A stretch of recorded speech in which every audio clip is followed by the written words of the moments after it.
Time now for another In the Legal Know, and today Vincent is talking about gift cards, something most of us love getting and giving.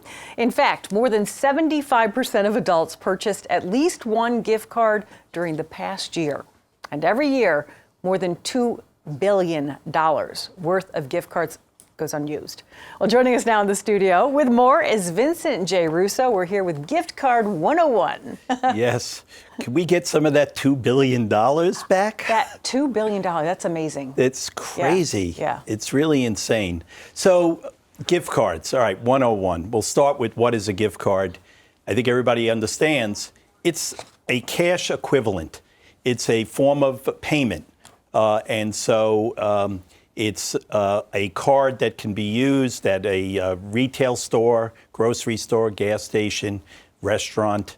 We need to think of it as cash. Now, there are physical cards that you physically have in hand and you can bring to a store or use online, and there are digital cards. And the digital cards, it makes sense to connect it to a mobile app, your wallet, mobile wallet. And those cards often you can reload. I was thinking about, do I have a digital card? Yeah, Starbucks, All right. And I got to, add my Starbucks money on there, and I use it, and it's a form of gift card. Very quickly, I gave somebody a gift card through like the e-gift card. Yes. You need to tell them because it went to her trash, and she didn't see that for a long time. Yes. So that's my tip. Good tip. That's the only one I have for you. Now we're going to go to Vincent. Tips on, okay, I get a gift card. Give me some, right. What do I do? All right, so you're going to you're going to learn from me what not to do first. Okay. Okay? So I put my cards in a sock drawer.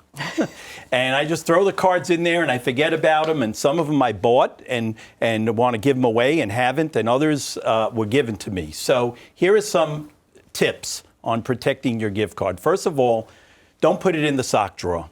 Put it in your wallet. All right? If it's in your wallet, you're likely then going to use it. Record the number. Now, it's the gift card number. There's a security card number also. You need that number. And there's a phone number for the customer service representative. So those are the three numbers you want to have. You want to add it to an app, which is a good way of making sure it's secure and you can always find it if you lose the physical card, or a mobile wallet. Another idea, take a picture of it and save it. Great idea. You could register the card online with the vendor. And then there's this activation receipt. You want to save the activation receipt. That's when you purchase the card, you get an activation receipt, and that has all the key information on it.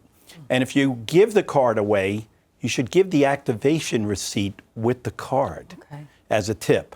That way, if for some reason they lose the card or they need to replace it, or they have the critical information to do that. Okay. I recently found some old cards. They have to be about 5 years old. So what happens if a gift card expires? Okay. Now, before you just said you found gift cards. So because it wasn't in my wallet, right. I didn't have your tip yet. I went to my sock drawer, and these are all the cards that I have. Wow. And over the last 3 weeks, I've used a bunch of them, and I still have all these, or I've given them away. I went to the movies this past weekend. I tried to use my Fandango card, but it's so old that you call them up, you get the customer service rep, and they'll replace it, right? So it's going to take a few days. But isn't this crazy? Yeah, you don't have a wallet big enough for all those. So the sock drawer is not a good idea. I want to look through those later. Let's talk about the expiration issue. So back in the early 2000 years, there was a real revolt. People were very upset that cards were expiring and vendors were making out like bandits. So in 2009, a law was passed by Congress called the Credit Card Accountability, Responsibility, and Disclosure Act. And that law says that a gift card cannot expire for 5 years. So that's the floor, is 5 years. And there can be no service charges for inactive use during the first 12 months. So there's a built-in safeguard.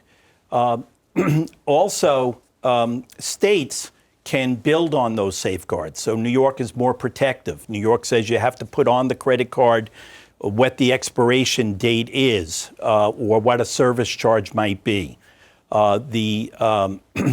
There's state laws that one might want to look at depending on what state they live in, if they have an issue and want to know what protections are there for them.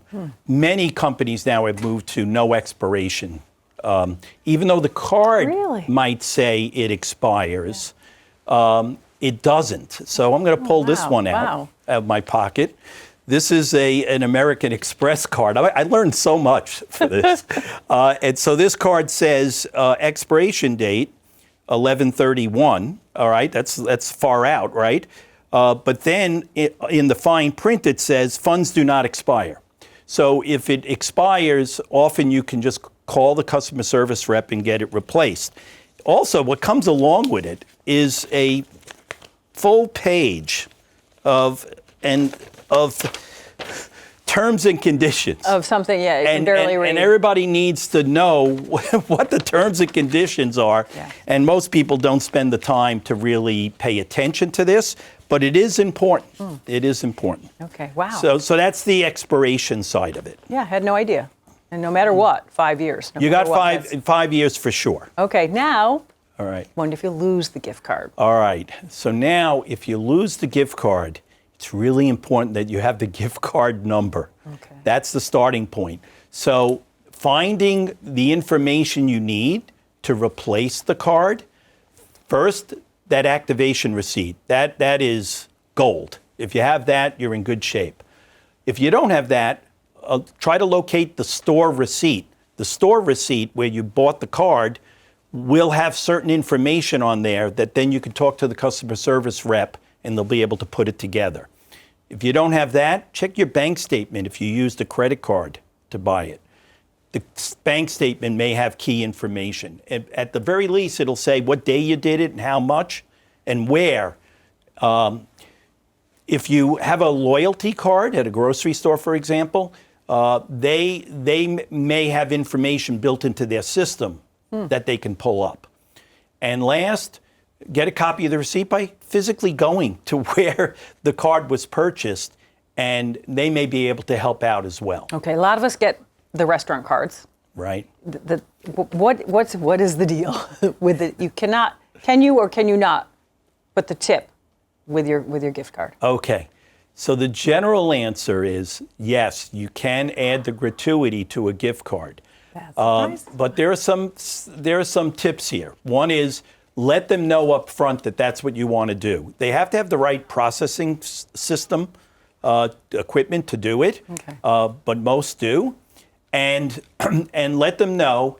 And you have to make sure there's enough room on the card to cover both the charge and the tip. And if it gets close or if you're under 20% of the total amount, it gets really complicated using the card. Yeah, I never have, so I was wondering whether that was okay. Quickly, bring cash. Bring cash. Tip the people in cash. Any final tips, because we do have to wrap up. Okay, we could go on all day with this one. Everybody quick. can identify. Keep the card close, which is put it in your wallet. Yep. Know the terms and conditions. Keep track of the balance of your card, and sell, trade, or give those cards away. Use them. Give them away. Make somebody happy. Okay. Thank you, Vincent. My pleasure. No, I mean, pull that envelope out of your pocket. I'm going to. After the show, I'm kidding. We ran out of time. Thank you so much.